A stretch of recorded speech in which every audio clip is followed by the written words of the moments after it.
I basically collapsed at home. It was 8:30 on a Friday morning, I think, like I was saying, and it turns out I had a prolapse disc that had actually snapped off.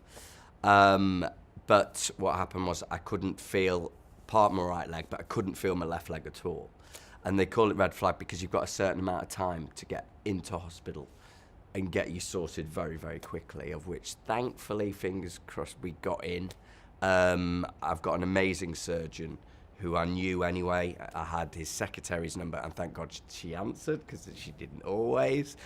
And they literally got me a bed like that in the Spire, and I was straight in, screaming along the way, as you can imagine, on the bypass.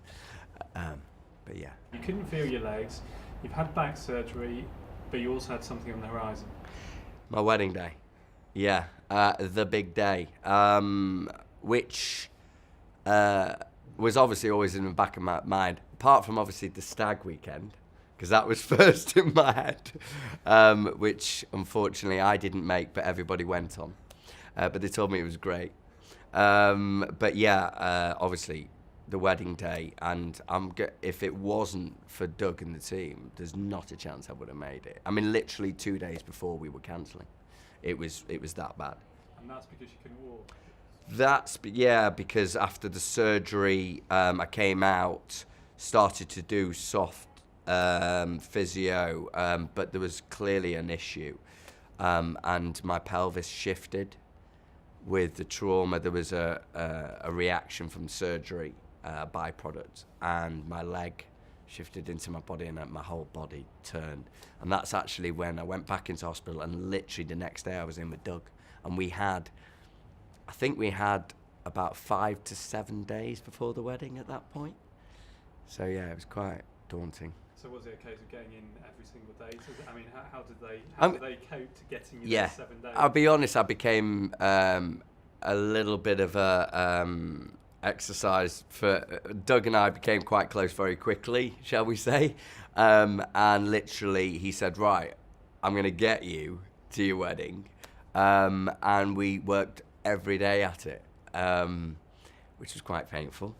But we got there, definitely. And yeah, if it wasn't for him, I wouldn't have been there. Definitely not. That's quite an achievement. Yeah, very much. I know that was a short term, but how's it been? I mean, obviously you're married now. That's a good Yes, sign. got one of them. Yes. How's it going now? How's it going now? Yeah, this is the laborious bit. You know, it's quite boring. It started off because was a very active guy. Now building up everything that you've lost, all your muscle groups and everything again, and obviously all the cause, and to stop the shift and everything happening again, we've had to work at it slowly, but we're now, well, I've just been in the gym. This is a big deal. So starting to use the pool, starting to use the gym, and I think that's the best thing about Harrison Ross, actually, because they're so associated with gyms, where it's not just seeing somebody in a room and then you go home. You know, you do have that option, which and they push you like an athlete, and it's great. I know your first exposure has happened at quite a emotional, critical, painful time of your life. Yeah.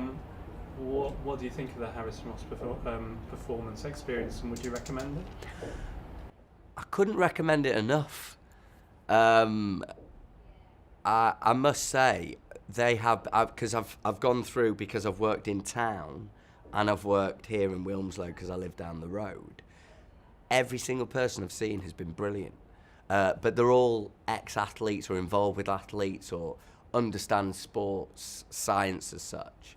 I'm no professional sportsman, but I certainly like to push myself, and I certainly am that type of person, as they know very much, that I get very frustrated very quickly.